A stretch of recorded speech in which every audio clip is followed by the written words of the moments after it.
Parmi toutes les personnes qui me regardent en ce moment, vous y compris, qui est capable d'affirmer sans prétention aucune la phrase suivante: je ne fais qu'un avec Dieu. Dieu vit en moi et je vis en Dieu. Mon lien d'unité avec Dieu est inextricable. Et le feu qui maintient ce lien est un feu inextinguible. Qui est capable d'affirmer une telle chose? Qui est capable de le dire? Certains d'entre vous, dès qu'ils ressentiront l'envie de prononcer cela, leur conscience de séparation les rappellera à l'ordre. En mode, hé, tu veux faire quoi là? Tu veux faire quoi? Et ensuite, vous allez vous exclamer, hé, pardon Badi. Non, pardon, je ne veux pas affirmer que je ne fais qu'un avec Dieu, c'est un blasphème. Non, non, non, non, non, c'est un blasphème. Moi, je ne veux pas blasphémer. Je ne fais qu'un avec Dieu. Non, non, non, non, non, c'est un blasphème. Et moi, je vous dis ceci. Le blasphème, c'est qu'on vous ait dit cela.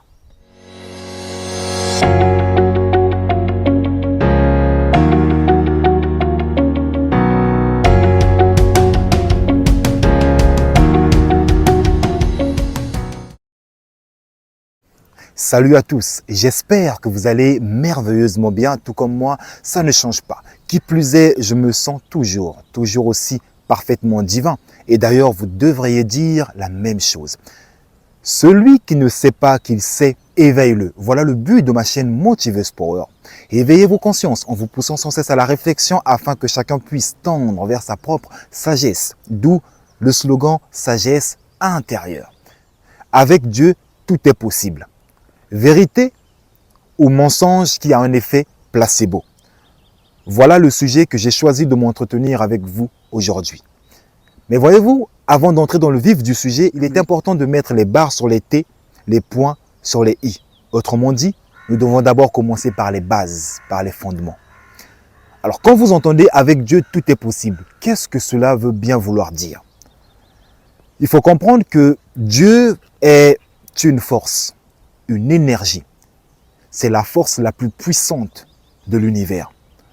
En ce sens, Dieu est tout simplement et terriblement le Créateur. Dieu est tout ce qui existe et tout ce qui n'existe pas. Il est le « je suis ce que je suis » et « je suis ce que je ne suis pas ». En ce sens, Dieu est la somme et la substance. Dieu est la réponse, la question et la réponse. Le problème est la solution, le commencement et la fin. Dieu est la pensée et l'action qui rend réelle la pensée. Dieu est tout ce qui existe, le tout de chaque chose. Il n'y a rien qui ne soit pas Dieu. Voilà la vérité au sujet de Dieu. Par là, vous comprenez qu'avec Dieu, tout est possible. Cela veut dire qu'il n'existe aucun problème que Dieu ne puisse pas résoudre. Il n'existe aucune tâche qui soit difficile ou impossible pour Dieu de résoudre. Il n'existe aucun défi qui soit impossible à Dieu de relever. Il n'existe aucune question que Dieu n'a pas la réponse. Et étant donné que Dieu est tout cela, nous pouvons donc dire que rien ne lui est impossible. Rien n'est impossible à Dieu. Mais est-ce que rien n'est impossible à Dieu signifie que rien ne nous est aussi impossible? Non. Maintenant que nous avons compris en profondeur que rien n'est impossible à Dieu, donc avec Dieu tout est possible, dans la deuxième partie de la vidéo, nous allons maintenant voir comment le « avec Dieu tout est possible » peut être opérationnel, fonctionnel pour nous. Et oui, parce que tout est possible avec Dieu ne veut pas dire que tout est possible avec Dieu pour vous. Non, non, non, non. Il y a des conditions à remplir, ou devrais-je dire, il y a des principes ou des règles à respecter, ou des choses à prendre conscience ou à comprendre et à mettre en pratique. Et c'est de ça que nous allons parler dans cette deuxième partie de la vidéo. Pour cela, j'aurai besoin de toute votre attention. Le premier principe à savoir pour que le « avec Dieu tout est possible » soit opérationnel pour vous est celui-ci. Revoyez l'idée que vous vous faites de Dieu ou la conception que vous avez de Dieu. Pourquoi? La raison en est simple. Vous devez comprendre que toute chose dont Dieu est capable de faire dans votre vie dépend grandement de la conception que vous avez de lui, c'est-à-dire de l'idée que vous vous en faites. Si pour vous Dieu est un être omnipotent et que par contre, il y a certaines choses qu'il peut faire et pas d'autres, ou encore si pour vous, Dieu ne peut pas accomplir dans votre vie ce qu'il accomplit au travers tous les grands maîtres, tous les hommes qui ont foulé le sol de notre planète, il vous sera fait selon votre foi. Si vous pensez que Dieu répond à certaines de vos prières et pas à d'autres, il vous sera fait selon votre foi. Vous voyez, tout dépend de la conception que vous avez de Dieu. Si par contre, la conception que vous avez de Dieu est celle que je vous ai présentée au début de la vidéo, à savoir que Dieu est tout ce qui est et que rien ne lui est impossible, que Dieu peut tout accomplir dans votre vie, et de la même façon qu'il a accompli de grandes choses dans la vie de tous les grands maîtres spirituels ou de tous les hommes qui ont foulé le sol de notre planète, il est aussi capable d'accomplir ces grandes choses dans votre vie. Sachez qu'il vous sera fait selon votre foi. Tout dépend de la conception et de l'idée que vous vous faites de Dieu. Maintenant, la question que j'aimerais vous poser est la suivante. Quelle est l'idée que vous vous faites de Dieu? Quelles sont les choses dont vous pensez que Dieu soit capable d'accomplir dans votre vie et celles que vous pensez que Dieu ne soit pas capable d'accomplir dans votre vie? Quelles sont les limites que vous mettez en ce qui concerne la capacité de Dieu d'accomplir telle ou telle chose dans votre vie? Le deuxième principe pour que le « avec Dieu tout est possible » soit opérationnel dans votre vie est l'élargissement de votre conscience. C'est-à-dire que vous devez arriver à un stade où vous savez sans l'ombre d'un doute que Dieu est tout ce qui existe, que c'est Dieu qui a tout créé et que Dieu est la force la plus puissante de l'univers. Et en ce sens, rien ne lui est impossible. Une fois que vous êtes parvenu à cette conscience d'unité, la prochaine étape va consister maintenant à travailler à l'unisson avec Dieu, c'est-à-dire travailler avec Dieu comme un seul et même être. Mais voyez-vous, vous ne pouvez pas travailler à l'unisson avec Dieu à moins d'entretenir la conscience d'unité avec Dieu et de vivre à partir de cette conscience d'unité. Et c'est là que le bas blesse. Malheureusement, beaucoup de gens se croient séparés de Dieu. Beaucoup de gens trouveront cela difficile. Depuis votre enfance, on n'a pas cessé de vous répéter que Dieu est un être qui se trouve à l'extérieur de vous. Dieu est un être qui vit loin là-bas, là, dans les cieux. Dieu s'est séparé de vous parce que vous êtes des pécheurs innés, parce que vous êtes nés dans le péché, parce que vous êtes des êtres impurs, indignes, répugnants, abjects aux yeux de Dieu. Et Dieu est tellement pur, tellement saint, qu'il préfère se séparer de vous plutôt que d'habiter dans vos corps remplis de péchés, remplis d'impureté. Il préfère s'écarter. Il préfère retourner dans les cieux et vivre là-bas dans son royaume, assis sur son trône, avec sa grosse barbe blanche, avec sa canne, et vous observer. Cependant, on vous a dit qu'il peut toutefois descendre sur la terre, à condition, oui, il y a une condition. Dieu ne peut descendre sur terre que lorsque vous l'invoquez et l'évoquez. Voilà le Dieu en qui on vous a dit de croire. Et vous avez longtemps cru à ces enseignements fallacieux et erronés que votre subconscient a fini par rendre réelle cette croyance. C'est-à-dire que votre subconscient a fini par créer la conscience de séparation entre vous et Dieu. Parmi toutes les personnes qui me regardent en ce moment, vous y compris, qui est capable d'affirmer sans prétention aucune, je mets bien l'emphase sur lui, sans prétention aucune, la phrase suivante. Je ne fais qu'un avec Dieu. Dieu vit en moi et je vis en Dieu. Mon lien d'unité avec Dieu est inextricable. Et le feu qui maintient ce lien est un feu inextinguible. Qui est capable d'affirmer une telle chose? Qui est capable de le dire? Certains d'entre vous, dès qu'ils ressentiront l'envie de prononcer cela, leur conscience de séparation les rappellera à l'ordre. En mode, hé, tu veux faire quoi là? Tu veux faire quoi? Depuis tout petit, qu'est-ce qu'on t'a dit? On n'a pas cessé de te dire que Dieu ne se trouve pas en toi, Dieu se trouve à l'extérieur, Dieu vit loin là-bas dans les cieux. Et que tu es né dans le péché, tu es rempli de péché, tu es un être impur et que Dieu ne peut pas vivre en toi. Dieu est séparé de toi. Dieu ne vit pas en toi, Dieu vit dans les cieux.